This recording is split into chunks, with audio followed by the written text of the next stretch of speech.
Hello, job seekers. Melanie here with CGL Recruiting. Now, a lot of people are feeling like they've lost the ability to negotiate salary and benefits because of everything that has happened with the global pandemic in 2020.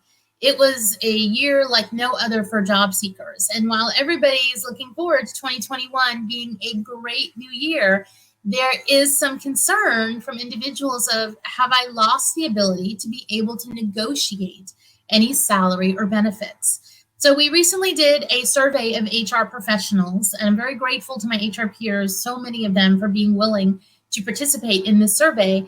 And we asked them this specific question to get their view on this. Now, I have heard, and I will say I've actually seen in the positions that we are still doing and working, that it does look like salaries have taken a hit and that they've come down about 20% off of what they were previously. And that's probably just a supply and demand, type of model, unfortunately. I'm hopeful that 2021 is going to pull that back up. So I want to share with you today what HR said when we asked them this question on the HR survey. Now, if you haven't subscribed yet, please take a moment now and consider subscribing to our channel. It does help us get further out to more and more job seekers with our mission to help as many as we can getting free resources. It is free to subscribe, and all it does is give you a reminder then when we release new videos, and we still have a bunch coming out from the different HR and the job seeker survey that we did. All right, let's take a minute now and look at this question that we asked and what was the responses from HR. So what the question specifically we asked is, with so many people on the market, is there any room to negotiate salary or benefits in 2020, 2021 when offering a job, or when they're offered a job? And the resounding response came back with 76% said yes. And I was very happy to see that it's still the expectation that negotiation is going to be occurring. So that is wonderful news, job seekers, for all of you. Now, there was 15% that did say no. They don't think there is room. And there was 9% on the other. And the other was very much people that were saying things like, again, it depends on the level of the position. It depends how many of the positions we're hiring for, how many candidates we have. So there were, that out. But by having 76% of the people that said yes, that is a very positive thing. Now, I do want to caution you, because I have seen some bad behaviors occur this in 2020 that I'm hoping are not going to be continuing this year in 2021, which is sometimes when candidates have tried to negotiate salary, the company has said, that's it, we're done. We just decide we're going to withdraw the offer. And it should be an open conversation negotiation. If they don't want to move on the salary, that's fine. They should say, look, we're just not interested, or we're not able to move off the salary figure, whatever. But just rescinding the offer, not a good idea. Not a good idea. But there are some companies doing some bad behaviors like that. The other thing I want to talk with you about is there's a difference between negotiating salary and negotiating benefits.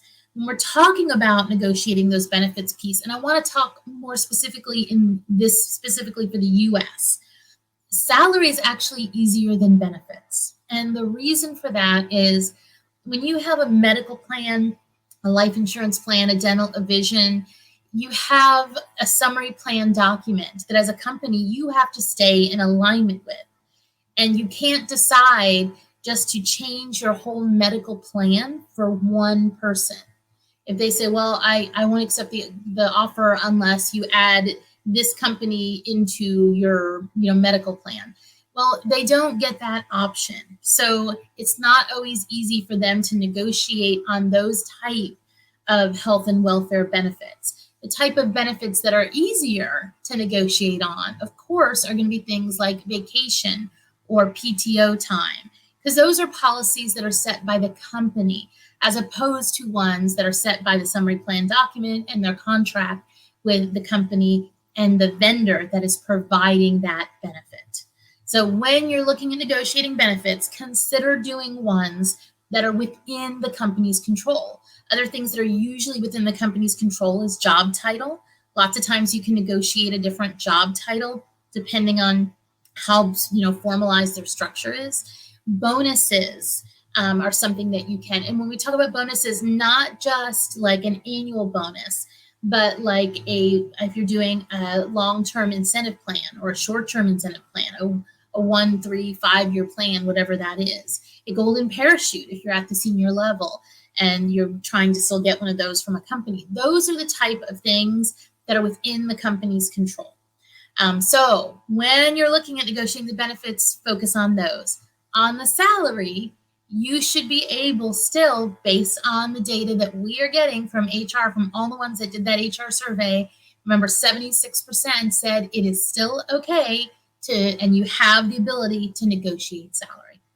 All right, job seekers, please remember, subscribe if you haven't. Give us that thumbs up with that like if you feel like this data was helpful, and share it with another job seeker to help us with our mission to help as many job seekers as we possibly can.